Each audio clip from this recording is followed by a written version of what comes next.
அது ஏற்கனவே தேர்தல் களத்தில் நாங்கள் பிரச்சாரம் செய்யும்போது இதான் நாங்கள் சொன்னோம். நாங்கள் நம்பிக்கையோடு இருந்தோம். ஏன்னா களத்தில் ஜனங்களை போய் சந்திக்கும் போது தமிழக அரசு மேலே குறிப்பாக நம்முடைய முதலமைச்சருடைய அவருடைய செயல் திட்டங்கள், அவருடைய குறிப்பாக ஏழை எளிய ஜனங்களுக்கு உண்டான நிறைய சிறப்பான திட்டங்களை இந்த 3 வருஷத்தில் கொண்டு வந்தது. இந்த அரசாங்கம் நல்லா செயல்படுங்கிற ஒரு இதை வந்து நாங்கள் தேர்தல் பிரச்சாரத்துக்கு ஈடுபட்டிருக்கும்போது நாங்கள் பார்த்தோம். அதனால தான் நாங்கள் சொல்லியிருந்தோம், தமிழ்நாட்டை பொறுத்த வரைக்கும் 39 தொகுதியிலையும் நம்முடைய கூட்டணி தான் வெற்றி பெறும் நம்ம ஏற்கனவே சொல்லியிருந்தோம். இன்றைக்கி தேர்தலுடைய நீங்கள் சொல்கிற மாதிரி எக்ஸிட் போல்ஸோட இது அப்படி தான் வருது. பட் அதே நேரத்தில் வந்து உங்களுக்கு இந்தியா முழுவதும் அவங்க என்டிஏ வந்து ஜெயிக்கிற மாதிரி ஒரு 360 சீட்டு வரைக்கும் வெற்றி பெறுவாங்கன்னு சொல்லி வந்திருக்கு.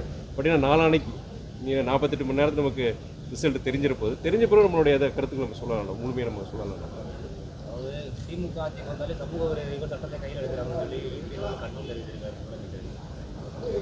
அதாவது கேளுங்க, திமுக ஆட்சிக்கு வந்தாலே சமூக விரோதிகள் சட்டத்தை கையில் எடுத்துக்கிறாங்க அப்படின்னு சொல்லி இபிஎஸ் வந்து கண்டனம் தெரிவிச்சிருக்காரு. அண்ணன் இபிஎஸ் பொறுத்த வரைக்கும் அதிமுகவுடைய தலைவர், அவர் எதிர்கட்சி தலைவரை அவர் ஆளுங்கட்சிக்கு எதிராக ஏதாவது கருத்து சொல்லிட்டு இருக்கிறாரு. எல்லா இதுக்கு முன்னாடி அவங்க அதிமுக ஆட்சியிலையும் இது மாதிரி இந்த சட்டத்துக்கு புறமான விஷயங்கள், இதே மாதிரி பிரச்சனைகள், அதாவது நீங்கள் பெண்களுக்கு எதிரான குற்றங்களாக இருக்கட்டும், இல்லாட்டி போதைப் பொருள் சம்மந்தமான விஷயங்களாக இருக்கட்டும், அந்த அரசாங்கத்தில் நடந்தது. அது வந்து என்னென்னா, நீங்கள் அவங்க அதிமுக ஆட்சியில் முழுமையாக அது நடக்கலைன்னு நம்ம எப்படி சொல்ல முடியும்? அங்கே அப்பயும் பிரச்சனை நடந்துட்டு தான் இருந்தது. இப்போ ஒரு எதிர்கட்சியாக இருக்கலாம், ஒரு கருத்துக்கள் சொல்லிட்டு இருக்கு, அதை நம்ம பொருட்படுத்த வேண்டாம் தான் என்னுடைய கருத்து. மதுவுக்கு எதிரான போராட்டங்களில் வந்து மதிமுக முன்னெடுக்கும் தற்போதுள்ள சூழ்நிலையில் எந்த மாதிரி?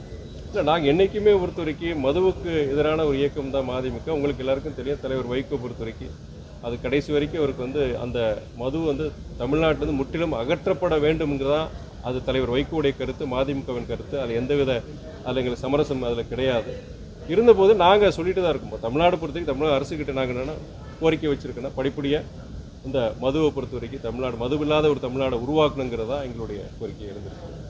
சோஷியல் மீடியா ஆக்டிவிஸ்ட், இந்த யூடியூபர்ஸாக இருக்கட்டும், இவங்க மாதிரி ஆட்கள் மீது வந்து தமிழக அரசு வந்து ரொம்ப வந்து இருமக்கரம் கொண்டு அடக்கிற மாதிரி ஒரு பார்வை ஏற்படுது. ஏன்னா தவறு செய்கிறவர்கள் மேல் கூட வந்து இவ்வளோ பெரிய அந்த குற்றத்துக்கு கூட வந்து இவ்வளோ பெரிய தண்டனை கொடுக்குறாங்கன்னு தெரியல. இந்த சின்ன சின்ன தண்டனைகளுக்கு வந்து இதுக்கு குற்றங்களுக்கு வந்து பெரிய தண்டனைகள் கொடுக்குற மாதிரி இருக்குது. அதாவது இன்னைக்கு சோஷியல் மீடியா குறிப்பாக நீங்கள் சொன்ன மாதிரி யூடியூப்பாக இருக்கலாம், இல்லாட்டி என்னென்னா இன்றைக்கி ஒரு சென்சார்ஷிப் இல்லை. இன்றைக்கி யாரை பற்றி யாரை வேணால் என்ன வேணால் கருத்துக்கள் சொல்லாமல் இருக்கும்போது அது ஒரு சில வரம்புகள் தாண்டும் போது அது தனி மனிதனையும் சரி, இயக்கங்களையும் சரி, தவறான செய்திகள் எந்தவித யூகங்களை வச்சு ஒரு தவறான செய்திகள் பரப்பப்படும் போது அது அந்த குடும்பங்களையும் சரி, தனிப்பட்ட மாதிரி மனிதர்களையும் ரொம்ப பாதிக்குது. அதே நேரத்தில் வந்து என்னன்னா, இன்றைக்கி பத்திரிகையாளருங்கிறது ஒரு காலத்தில் வந்து பத்திரிகைங்கன்னா பத்திரிகை உலகங்கிறது டிவி சேனல்ஸ் இருக்கும், உங்களுக்கு செய்திகள் இருக்கும், இல்லாட்டி பத்திரிகை இன்றைக்கி தந்தியாக இருக்கட்டும், தினமலராக இருக்கட்டும், தினமணியாக இருக்கட்டும், ஹிந்துவாக இருக்கட்டும், இந்த மாதிரி அதுக்கெல்லாம் வந்து பார்த்திங்கன்னா ஒரு எடிட்டோரியல் இருக்கும், ஒரு சென்சார்ஷிப் இருக்கும். சரி, இந்த செய்தி பொறுத்த வரைக்கும் நம்ம போட வேண்டாம், இது வந்து ஒரு தனி மனித தாக்குதல் ரொம்ப இருக்குது, இல்லை இது வந்து தவறான ஒரு வதந்தியை வச்சு இதை வந்து செய்திகள் சொல்லிட்டு ஒரு அந்த மாதிரி ஒரு இது இருந்தது. இன்றைக்கி பொறுத்த வரைக்கும் இன்றைக்கி சோஷியல் மீடியா வந்ததுக்கப்புறம் 2 விஷயம். சோஷியல் மீடியானால் சாதாரண எளியோருடைய குரல் வந்து இன்றைக்கி இன்றைக்கி உலகத்துக்கு ஒரு தப்பான விஷயம் வந்து இன்றைக்கி உலகத்தில் வந்து தெரியப்படுத்துறதுக்கு வாய்ப்பு. சாதாரண ஜனங்களுக்கு கூட ஒருத்தர் சாதாரண பிரச்சனையாக அவரை வந்து ஒரு மிகப்பெரிய ஒரு ஆளுமையோ யாரோ ஒரு தவறு செய்கிறாங்கன்னா அதை எதிர்த்து குரல் கொடுக்கறதுக்கு செய்யறதுக்கு நீ சோஷியல் மீடியா ஒரு பயன்படுது. பட் அதே வேளையில் என்னென்னா, சில சமயங்கள் வந்து ஒரு தனி மனிதனையோ இல்லாட்டி ஒரு இயக்கத்தை பற்றியோ ஒரு தவறான விஷயங்களை சொல்லிக்கிட்டே இருந்து அவங்கள அப்படியே டிஸ்கிரெடிட் பண்ணுறது செய்கிறது, அரசியல் ரீதியாகவும் சரி தனிப்பட்ட விஷயத்தை பண்ணும்போது அதுக்கு வந்து கண்டிப்பாக ஒரு வரைமுறை இருக்கணும். அதுதான் என்னுடைய கருத்து. பட் அந்த இது பற்றி நான் பேச விரும்பல. அவர் நீங்கள் சொல்கிற குறிப்பிட்ட சவுக் சங்கர் வச்சு நீங்கள் கேட்குறீங்க, அதுக்குள்ளே நான் போக விரும்பல. இல்லை, இந்த மாதிரி சோசியல் மீடியான்னு சொல்லிட்டு கட்ட பஞ்சாயத்து திரட்டன் ஒர்க்கு நிறையா நடக்குது. அது நீங்கள் மஞ்சள் பத்திரிகைகள் வந்து எல்லா காலத்திலும் இருந்துருக்கு. நீங்கள் வந்து அது பத்திரிகை உலகத்தையே வந்து பத்திரிகை உலகங்கிறது ஒரு புனிதமான ஒரு இது.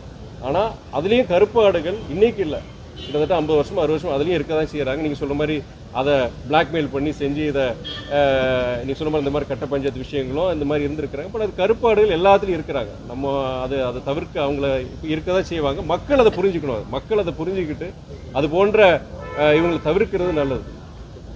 சார், இப்போ வட இந்தியா பார்த்தீங்கன்னா இப்போ ஏற்கனவே வந்து பிஜேபி வந்து கொஞ்சம் அங்கே வந்து ஆளுமே இருந்தாலுமே இந்த தேர்தலில் வந்து இந்த பெர்சன்டேஜ் பார்த்தீங்கன்னா கடந்த ஆண்டை விட இந்த தடவை கூடுறதுக்கு காரணம் வந்து அவர் வந்து அந்த கோயில் திறந்தது வந்து ஒரு பெரிய காரணமாக சொல்லப்படுது வட இந்தியாவை பொறுத்தளவில். அது எப்படி பார்த்தீங்கன்னா தமிழ்நாடு அதே சமயத்தில் கேரளாலையுமே வந்து அவங்க ஓட்டு சதவீதம் பாஜக கூட்டணி போடும். தேர்தல் களத்தில் தேர்தல் களமாக இருக்கட்டும், அரசியலாக இருக்கட்டும், எப்பயுமே விவாதங்கள் மக்களை சார்ந்த அடிப்படை விஷயங்களை பற்றி தான் இருக்கணும். உங்களுக்கு வேலையின்மை, இதை இல்லாட்டி பணவீக்கம், இல்லை ஜனங்களுக்கு தேவையான அடிப்படை விஷயங்கள், கல்வியாக இருக்கட்டும், மருத்துவமாக இருக்கட்டும், இது மாதிரி தான். ஒரு இயக்கமோ ஒரு நபரோ இது செஞ்சாரா செய்யலையா, சரியாக செய்யலையா, அந்த இயக்கத்துக்கோ அந்த நபருக்கோ நம்ம ஓட்டு போடக்கூடாது.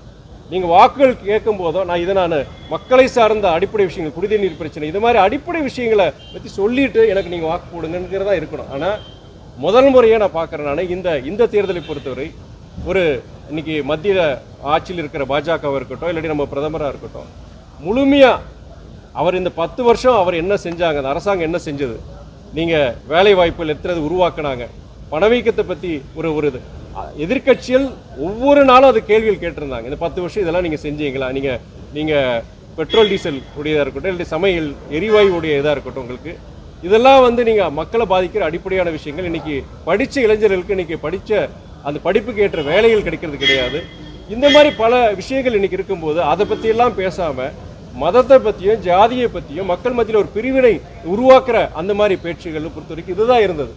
இது என்னன்னா, நான் இப்போது ஒரு கோயில், இப்போ நானும் இந்து மதத்தை சார்ந்தவன் தான், கோயிலுக்கு கும்பிடுறேன், நான் அது கோயிலை கடவுளை கும்பிடுறவன் தான். பட் அதே நேரத்தில் அரசியலுங்கிறது மதத்தை தவிர்த்து ஜனங்களுக்கு போய் செய்ய வேண்டிய அடிப்படை கடமைகளை பற்றி விவாதங்கள் தான் இருக்கணும்னு சொல்கிறேன். நான் இன்னைக்கு 48 மணி நேரத்துக்கு ரிசல்ட் வரப்போகுது. ஜனங்க எப்படி தேர்தல் பரப்புரையில் எதை நம்மளோட இந்தியா கூட்டணியோடைய நாங்கள் வாதங்கள் வச்சோம், இங்கே அவங்க பாஜக அணி அவங்களுடைய வாதங்கள் வச்சுருந்தாங்க, எப்படி ரிசல்ட் பார்த்து சொல்ல முடியும்? வட இந்தியா வச்சு வெயிட் பண்ணணும்.